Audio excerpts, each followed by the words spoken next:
Hi, we are doing a one-child policy general idea interview now. What do you think of one-child policy? I think about the one-child policy in China is quite actually makes sense because the population in China is keeping rising, but I think it's not. It's very meaning humanity and human freedom. Yeah. So, what do you think about one-child policy in China? Do you think China can benefit from that policy? That's a very difficult question. On one hand, I understand why China developed the one-child policy because of overpopulation. On the other hand, I know some of the problems that have come as a result of the one-child policy, particularly choice of girl over boy children, infanticide, which is killing children because you couldn't have any more, and also a lot of Chinese people who are second or third children end up not having any documentation. So even though I think in principle the policy is a good idea, in practice I see that it has some problems. Okay, thank you for your You're welcome. So what do you think about the one-child policy in China? Well, since the world is overpopulated right now, I think it's a good measure that the Chinese government is taking. Obviously, a lot of families would be upset that they can only have one child unless they have money to pay for other children that they have, because I know that if a family has more than one child, then they have to pay to the government. But in terms of regulating the population, I think it's a good way to promote that. Thank you. No problem. The one-child policy was introduced to China in 1979 to limit Communist China's population growth. This policy was originally designed to be temporary, but it has lasted for more than 25 years. The policy only allowed one child per couple, and if the couple had more than one child, they could be fined, there could be pressures to abort the pregnancy, and even sometimes forced sterilization of the mother. This rule does not apply to everyone. It only applies to most people living in mainland China. It doesn't apply to people who live in Hong Kong and Taiwan. Chinese citizens who live in rural areas are not required to obey this rule. But this rule has actually it has been said that this rule has reduced China's population growth by about 300 million in the last 25 years. And this rule has also caused disdain towards female children, and now there's 114 male children to 100 female children, whereas it should be 105 male children to 100 female children. So what would happen if the twins?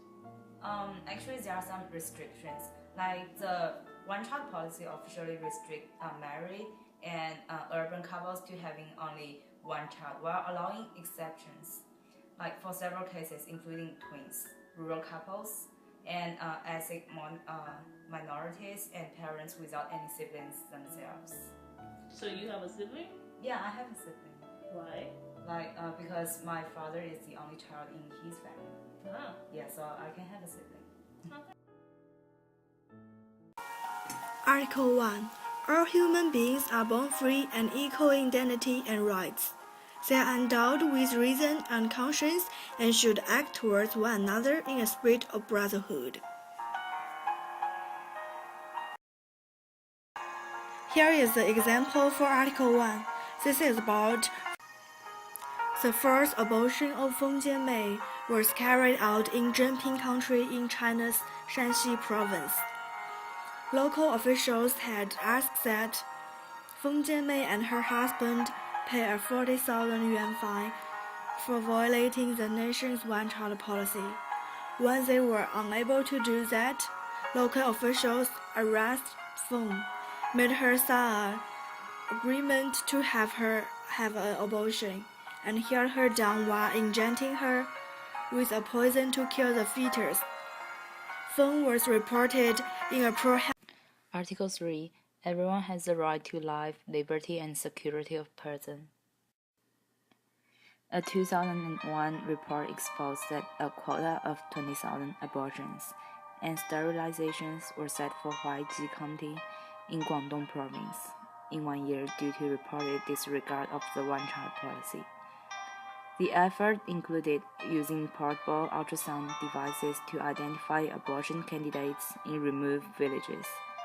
Earlier reports also showed that women as far along as 8.5 months pregnant were forced to abort by injection of saline in solution. There were also reports of women in their 9th month of pregnancy or already in labor having their children killed while in the birth canal immediately after. Article 15. Everyone has the right to a nationality. No one shall be arbitrarily deprived of his nationality nor denied the right to change his nationality. I went to Xichang, Sichuan province this summer to do volunteer work. During my visit to rural areas, which are on the top of the mountain, I participated in the several parents-teachers meetings, which struck me a lot.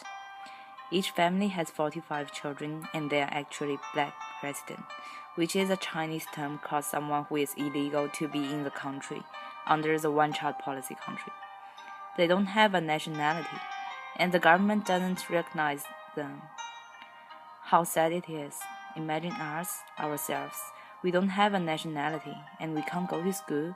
Our community is only with children who have no nationality like us. Our world is small and everyday. We have to work and walk. Can't enjoy what a citizen have, but we are part of the country's children. That's sad and unfair.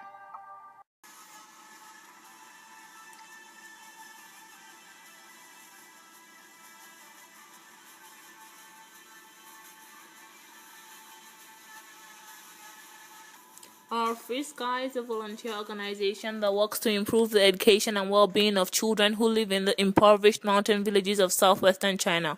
The belief that love has the power to bring about change, while also believing that every child has the right to obtain a good education. They strive to improve education opportunities in these remote and neglected rural areas. Through love and education, they hope to empower the local people to improve their livelihoods as well as their children's future. They also wish to help every child obtain equal opportunity for education. The core belief is when there is love, life will be more harmonic and beautiful. Two of their projects are Give a Love book donation, where they gather books collected by means of local community donations and distribute them to selected schools in impoverished western regions or communities, individuals in special needs with coordinated arrangements and plans. The second is Give a Love volunteer teaching, where they organize long-term volunteer teachers in primary and middle schools that help in impoverished remote western areas, and volunteers are sent out in groups.